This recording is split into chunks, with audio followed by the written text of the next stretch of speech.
তিনটে যে পয়েন্ট আছে সব তিনটেই কেন্দ্রের বিজেপি সরকারের। এখানে যেখানে প্রতিবাদ সভা হওয়ার কথা ছিল শুনলাম সেখানে নাকি পাথর ফেলে দিয়ে রেখে দিয়েছে, আজকে সকালে দিয়ে দিয়েছে। এইরকম ভাবে আটকানো যায়? পাথরটা কে রেখেছে খোঁজ নিন, তৃণমূলের লোক। বিজেপির ক্ষমতা নেই তো পাথর রেখে আমাদের প্রোগ্রাম ডিস্টার্ব করার। তাহলে বিজেপির বিরুদ্ধে আমরা বলছি আর তৃণমূল আমাদেরকে ডিস্টার্ব করছে, বুঝতে হবে ব্যাপারটা কি। তৃণমূলের ওপর থেকে নির্দেশ এসেছে নওশাদ সিদ্দিকীর প্রোগ্রামকে ভালোভাবে হতে দেওয়া যাবে না। ও তো ভান্ডা ফুটিয়ে দিয়ে যাব। আজকে তো যে কথা বলবো তো অসুবিধা হবে।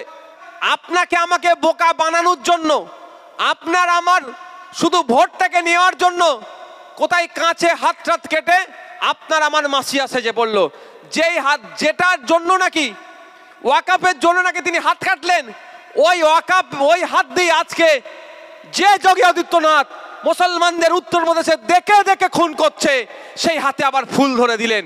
আমরা ধিক্কার নিন্দা জানাই ওনার এই আচরণকে। সত্যি ভাবতে অবাক লাগছে, ভাবতে অবাক লাগছে কাকে তৃণমূল ওই কমিটির মধ্যে রাখলো। আপনার এলাকায় মহল্লাতে তৃণমূলের যে সমস্ত বন্ধুরা আছেন আমি আপনাদের বলবো একটু ঠান্ডা মাথায় বুঝুন।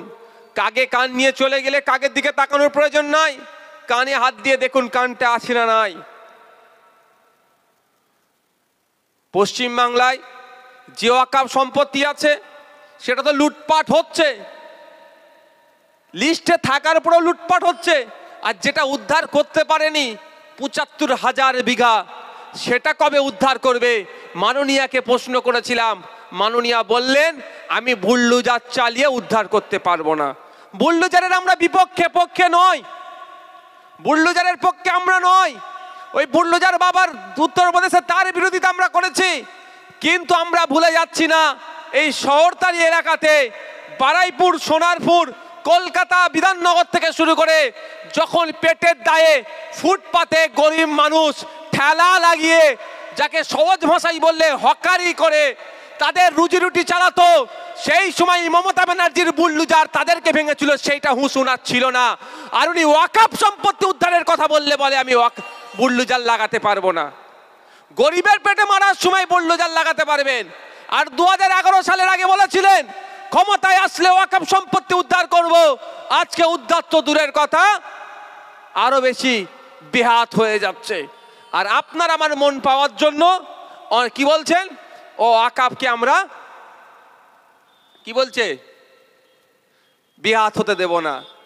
দুদিন বিধানসভায় আলোচনা হয়েছে, আমিও একদিন অংশগ্রহণ করেছিলাম, সময় স্বল্প ছিল। আমি সত্যি অদ্ভুতভাবে একটা জিনিস আমি লক্ষ্য করছিলাম, আলোচনার শুরুতে বক্তা লিস্ট দিয়ে দেয়। আমার দ্বিতীয় দিন ছিল, প্রথম দিনে বক্তা লিস্ট দেখলাম, যারা বাইরে খুব চিৎকার করছে ওয়াকফ নিয়ে, যে সমস্ত বিধায়করা, অনেক বিধায়করা চিৎকার করছে না, তাদের নাম আছে নাকি। প্রথম দিন লিস্ট দেখলাম, তাদের ওই বিধায়কদের কারো নাম নেই বক্তব্য লিস্টে। আমি হয়তো ভাবলাম আগামীকাল অর্থাৎ পরের দিনে হয়তো সেই বিধায়করা কঠিন বক্তব্য দেবে, কারণ কলকাতার রাজপথে দাঁড়িয়ে বা মফস্বল এলাকাতে, হাওড়া, হুগলি, 24 পরগনাতে বিভিন্ন স্টেজ থেকে ওই বিধায়কগুলো যেভাবে ভয়ঙ্কর কথা বলছেন, এ ওয়াকফ সম্পত্তি আল্লাহ সম্পত্তি, একে বেহাত হতে দেব না। আমি হয়তো ভেবেছিলাম বিধানসভার মধ্যে দাঁড়িয়ে একইভাবে বলবে ওয়াকফ সম্পত্তি যে কাটতে আসবে তার কালো হাত ভেঙে দেবো। আমি হয়তো ভেবেছিলাম এটা বলবে তারা, কিন্তু কি দেখলাম, দ্বিতীয় দিন যখন বিধানসভায় পৌঁছালাম, বক্তার লিস্ট যখন দেখলাম, ওখানে ওই বিধায়কদের কাউকে খুঁজে পেলাম না। মানে বুঝতে হবে আপনাদের, বাইরে পাবলিক গরম করছে, আরে বাইরে তো যে কেউ বক্তব্য দিয়ে দেবে। বিধানসভার মধ্যে যখন আপনি পৌঁছেছেন, আপনার বক্তব্যটা অফিসিয়াল রেকর্ড থাকলো, ওইটাই ভয় খাচ্ছে বিজেপির বিরুদ্ধে অফিসিয়াল রেকর্ড যদি থেকে যায়, বিজেপি ওদের অন্যায় যে দুর্নীতি করেছে যদি তুলে নিয়ে চলে যায়, সেই জন্য ভিতরে আর বললো না, বাইরে চিৎকার চেঁচামেচি করছে।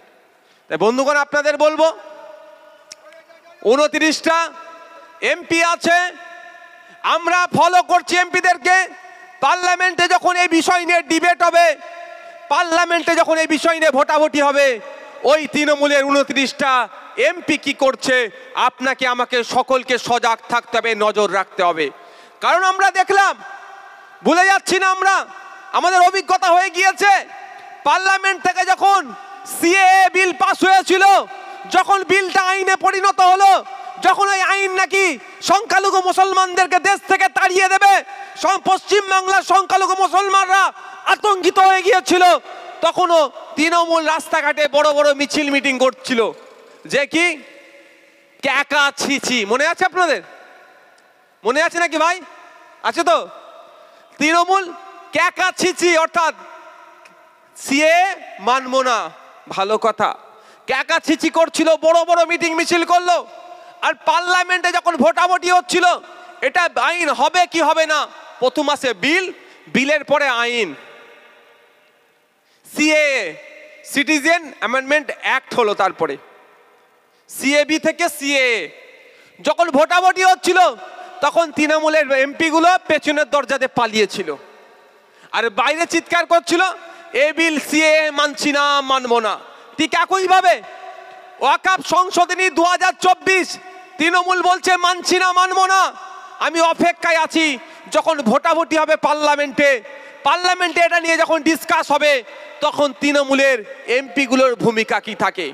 যদি দেখি, আমি জোর গলায় বলছি, যদি দেখি ওই ক্যাকা ছিচির মতো বাইরে আন্দোলন করেছে, ভোট না দিয়ে পালিয়ে এসেছে, বিজেপির বিরুদ্ধে না ভোট দিয়ে, ওয়াকফ সংশোধনীর বিরুদ্ধে ভোট না দিয়ে যদি পালিয়ে আসতে দেখি, আপনাদের বলছি, আপনাদের আমি কল দেব, যদিও না আপনারা যান, যদি ফ্লাইটে আসে, দমদম এয়ারপোর্টের বাইরে ওই এমপিদেরকে বার হতে দেবো না, ওখানে আটকে রাখবো। আর যদি ট্রেনে আসে হাওড়া শিয়ালদার বাইরে, ওদের বার হতে দেবো না। কারণ সংখ্যাগরিষ্ঠ মানুষের ভোট নিয়ে পার্লামেন্টে গিয়েছেন, আপনাদের কাজ হচ্ছে পার্লামেন্টের মধ্যে দাঁড়িয়ে থেকে মোদির নিয়ে আসা বিলের বিরোধিতা করা, সেটাকে প্রত্যাহার করতে বাধ্য করা। আপনাদের কাজ বাইরে চিৎকার করা কম, আপনাদের বেশি কাজ হবে ভিতরে চিৎকার করা। ভেতরে যখন ভোটাভুটি হবে বিজেপির বিরুদ্ধে, তখন ভোট দেওয়া। আর বিজেপিকে বিরুদ্ধে ভোট না দিয়ে যদি বিরত থাকেন, বকলমে বিজেপিকে সুবিধা করে দেওয়া। তাই বিজেপিকে যারা সুবিধা করে দেবে, আমাদের রাজ্য থেকে যারা যাবে, আমাদের রাজ্যে তাদেরকেও আমরা ঢুকতে দেবো না, তাকে আটকে রেখে দেবো, তার কাছ থেকে জবাব নেবো। প্রস্তুত আছেন তো নাকি ভাই? আছেন তো নাকি? প্রয়োজনে যদি আপনাকে এয়ারপোর্ট যেতে হয়, কেউ পিছপা হবেন, দমদম থেকে ওদেরকে বার হতে দেব না। যদি ট্রেনে আসে হাওড়া শিয়ালদায় ঢুকলে, ওখান থেকে ওদেরকে বার হতে দেব না। অনেক হচ্ছে, 2019 সালে রাজনৈতিকভাবে অতটা সচেতন ছিলাম না, বা এই ফিল্ডেও ছিলাম না, অনেক ক্যাকা ছিচি করে আমাদেরকে ভুল বুঝিয়ে দিয়ে চলে গেলেন। আর ভুল বুঝাবে আসবেন না। এখন যথেষ্ট রাজনীতির জ্ঞান অর্জন করতে পেরেছি এবং এই বিষয়গুলোকে নিয়ে নিয়মিত চর্চা করছি। বন্ধুগণ, যাক, যে কটা মিথ্যা প্রচার করছে বিজেপি, আমি তার কয়েকটা কাউন্টার আজকে করব। প্রথম কথা কি বলছে, যে প্রথম কথা বলছে বিজেপি, এলাকার মধ্যে মানুষের মধ্যে বিভেদ লাগানোর জন্য, যে ওয়াকফ বোর্ড নাকি যেখানে বোর্ড লাগিয়ে দেবে সেটাই ওয়াকফ বোর্ডের হয়ে যাবে। এরকম ভাবে বলছো তো ভাই? আমি চ্যালেঞ্জ করেছি আগে, আজকেও চ্যালেঞ্জ করছি, এখনো চ্যালেঞ্জ করছি, ওয়াকফ বোর্ডের এই ধরনের কোনো আপনার সেকশন নাই, যে সেকশন দিয়ে মাধ্যমে ওয়াকফ বোর্ড চাইলে আপনার কি বলে, কারো জায়গাতে গিয়ে তার বোর্ড লাগাবে। সম্পূর্ণ অসত্য কথা। এই কথাটাকে দিয়ে হিন্দু মুসলমানের মধ্যে একটা মতনৈক্য তৈরি করার চেষ্টা করছে বিজেপি। কি বলছে, কোনো মন্দিরের সামনে গিয়ে যদি ওয়াকফ বোর্ড তার এটা লাগিয়ে দেয়, ওই মন্দিরের সম্পত্তি হয়ে যাবে ওয়াকফের। কারো বাড়ির উঠোনে গিয়ে যদি লাগিয়ে দেয়, ওটা হয়ে যাবে ওয়াকফের। কোনো স্কুলে গিয়ে লাগিয়ে দিলে ওটা হয়ে যাবে ওয়াকফের। এইরকম বলে সম্পূর্ণ ওয়াকফ সম্পর্কে মিথ্যাচার করছে। আমি দায়িত্ব নিয়ে বলছি, এটা অসত্য কথা, এই কথার কোনো সারবত্তা নাই। ওয়াকফ কিভাবে করবে সম্পত্তি? ওয়াকফ বোর্ডের যাওয়ার কি রাইট আছে কারো সম্পত্তিতে গিয়ে বলা এটা আমার ওয়াকফের সম্পত্তি? অত সহজ নয়, এই অধিকারটুকু ওয়াকফের নাই। তাহলে ওয়াকফ কিভাবে হবে? যে ওয়াকিফ অর্থাৎ দাতা, ওয়াকফ বোর্ড থেকে বলতে পারে আমি এই সম্পত্তিটা আল্লাহর জন্য দিলাম, বা এই সম্পত্তিটা আমার ছেলেদের জন্য আমি রাখতে চাই, এই মর্মে ওয়াকফ বোর্ডকে জানাবে। ওয়াকফ বোর্ড কি করবে? সার্ভে কমিশনারকে দিয়ে বা জয়েন্ট সার্ভে কমিশনারের মাধ্যমে সার্ভে করবে, সার্ভে করার পরে রিপোর্ট হবে, রিপোর্টটা ওয়াকফ বোর্ডে সাবমিট করলে ওয়াকফ বোর্ড দেখবে সঠিক রিপোর্ট আছে কি, সত্যিকারের ওনার সম্পত্তি এটা নিজের নাকি, তারপরে এনরোল করবে ওয়াকফ সম্পত্তি হিসাবে। তাহলে ওয়াকফ বোর্ড কারো জায়গায় গিয়ে বলতে পারবে এটা আমার জায়গা? বলতে পারে না। কিন্তু কিন্তু যেভাবে মিথ্যাচার করছে, যেন মনে হচ্ছে ওয়াকফ বোর্ড এই বারাইপুর সোনারপুর রোডের বাইপাসে এখানে যদি ঝান্ডা লাগিয়ে দেয় ওয়াকফের, তো এটা ওয়াকফের হয়ে যাবে। ব্যাপারটা হচ্ছে একটু বুঝতে হবে, আপনার ওয়াকফ দু ধরনের হয়, ওয়াকফে লিল্লাহ, ওয়াকফে আওলাদ। একটা আল্লাহর জন্য উৎসর্গ করলো, ওয়াকফ করে দিল, আর একটা আওলাদদেরকে তার বংশ পরম্পরায় যাতে এর থেকে এই সম্পত্তিকে এনজয় করতে পারে। কারণ আমি অনেকের দেখবেন বাবারা ছেলেদের নামে সম্পত্তিগুলোকে ওয়াকফ করে যায়।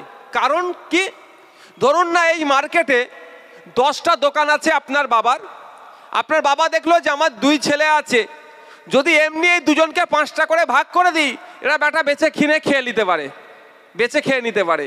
তাহলে যাতে না আমার সম্পত্তিটা বেচে খেতে পারে, আমার পুতা তার ছেলে তার ছেলে তার ছেলে যাতে ভোগ করতে পারে, সেই জন্য কি করে গেল আপনার আব্বা, ওয়াকফ বোর্ডকে বলল আমার এই 10টা দোকান আছে, এই 10টা দোকানের কেয়ারটেকার দেখভাল করার জন্য আপনাকে আমি দায়িত্ব দিলাম। যখন এই দায়িত্বটা দিতে যাবে, ওয়াকফ বোর্ড সার্ভে কমিশনারকে দিয়ে সার্ভে করাবে, সত্যি এই লোকের আছে কি না, না আমাদেরকে ভুল গ্যাস দিয়ে পালাচ্ছে সেটা দেখবে। দেখলো যে না, এখানে আসলো 10টা দোকান আছে, মাপজোক করলো, রিপোর্ট ওয়াকফ বোর্ডে জমা দিল, তারপরে ওয়াকফ বোর্ড কি করবে, ওয়াকফের এনরোল করবে, নাম্বার দেবে যে তোমার এটা ওয়াকফ বোর্ড তোমার এটা টেক ওভার করলো। ওয়াকফ বোর্ড কিভাবে টেক ওভার করবে, ওয়াকফে আওলাদ সম্পত্তিগুলোকে শুধু কেয়ারটেকার হিসাবে কাজে করবে, শুধুমাত্র দেখভাল করবে। কেমন দেখভাল করবে, এই সম্পত্তিটা তো আপনার বাবা আপনার নামে ওয়াকফ করে গিয়েছে, আপনি এটা বেচে কিনে খেয়ে ফেলছেন নাকি, বেচে দিচ্ছেন নাকি, সেটা দেখবে। এই দেখার জন্য আপনি এই দোকানটা রেখেছেন না ভেঙে ফেললেন, মাটি তুলে বিক্রি করে দিলেন নাকি, সব এইগুলো তারা দেখবে কে, ওয়াকফ বোর্ড। এই দেখার জন্য ওই সম্পত্তি থেকে যে টাকা বাৎসরিক ইনকাম হবে তার 7% ওয়াকফ বোর্ড নেবে।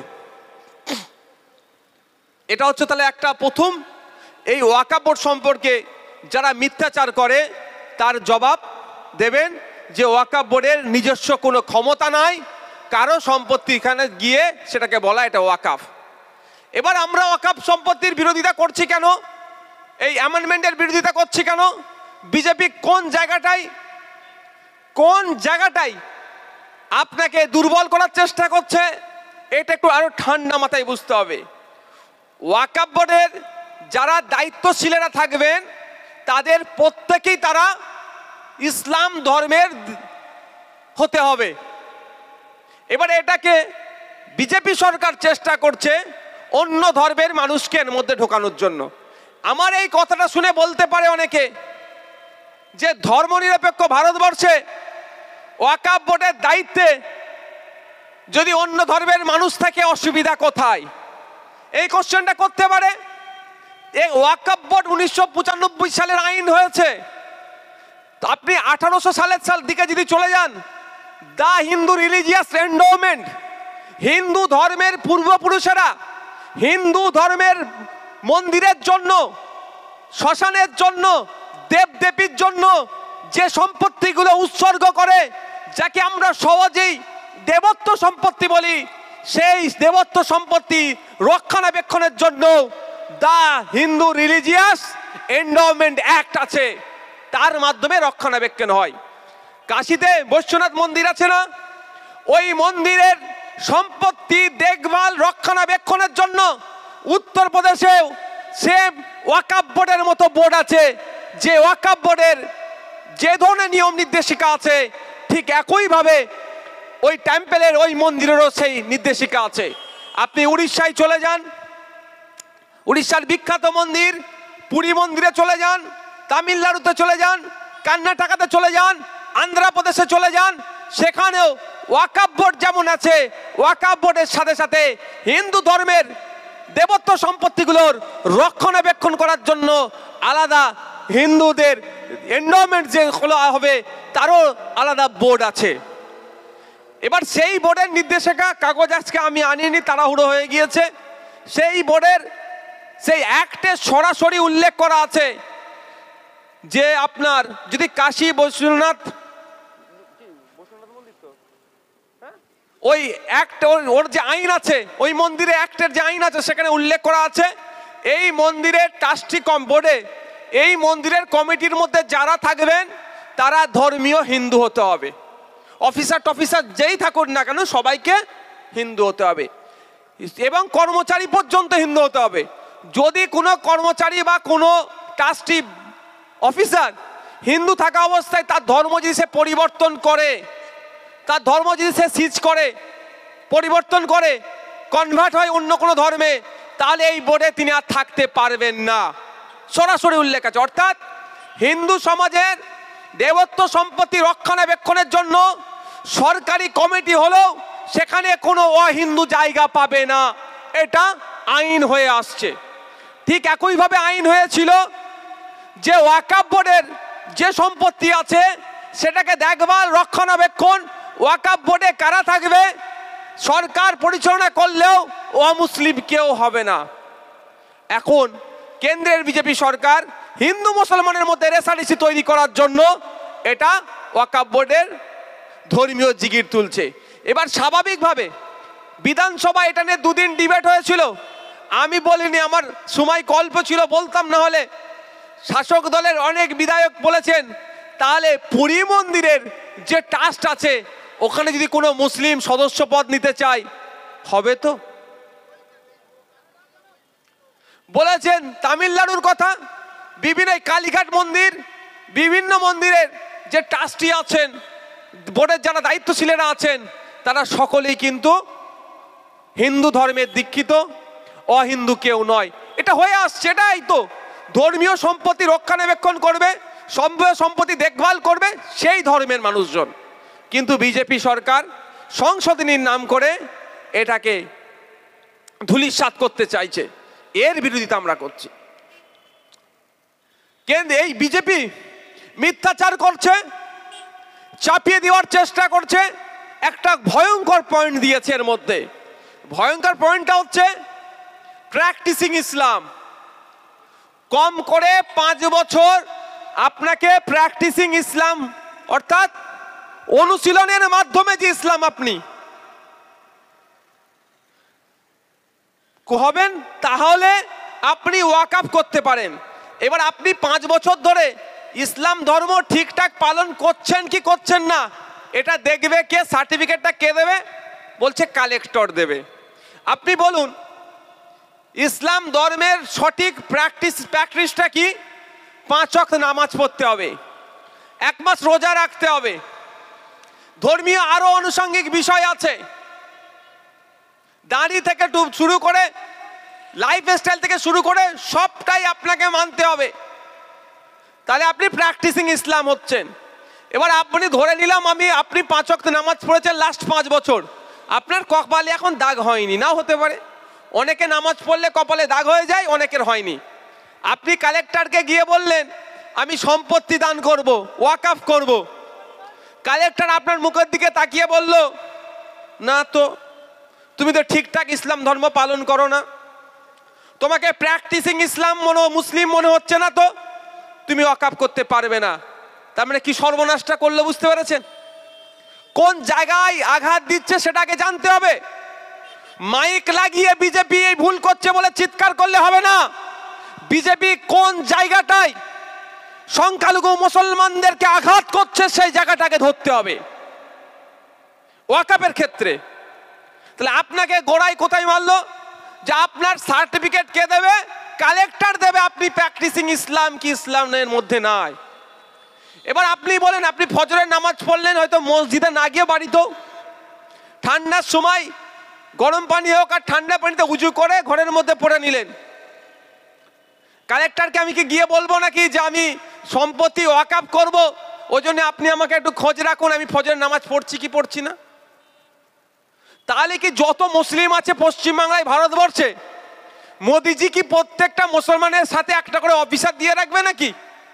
হ্যাঁ, যে ইসলাম ধর্ম সঠিকভাবে পালন করছে কি করছে না?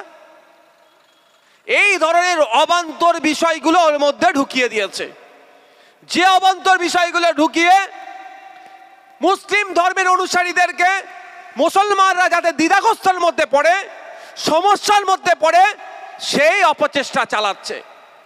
এই বিল নিয়ে পার্লামেন্টে যখন প্রথম বিল পেশ করেছিল, হট্টগোল হয়েছিল, তখন স্পিকার স্যার জেপিসিতে পাঠিয়েছিল, অর্থাৎ joint parliamentary committee. Joint parliamentary কমিটির মধ্যে পশ্চিমবাংলা থেকে দুজন এমপি আছে তৃণমূলের, একটা হচ্ছেন আপনার নাদিমুল হক সাহেব, আর অপরজন হচ্ছেন কল্যাণ ব্যানার্জি বাবু। কল্যাণ ব্যানার্জি বাবু বেশ কয়েকটা মিটিংয়ে উপস্থিত ছিলেন, আবার কয়েকটা মিটিংয়েও তিনি অনুপস্থিত ছিলেন। আর নাদিমুল হক বাবুর উপস্থিতির থেকেও অনুপস্থিতের সংখ্যা বেশি। ওনাদের কাজ ছিল ওই মিটিংগুলোকে অ্যাটেন্ড করে এর বিরোধিতা করা। তা না করে কি দেখলাম, আপনাকে আমাকে বোকা বানানোর জন্য, আপনার আমার শুধু ভোটটাকে নেওয়ার জন্য কোথায় কাঁচে হাত কেটে আপনার আমার মাসিয়া সেজে পড়লো।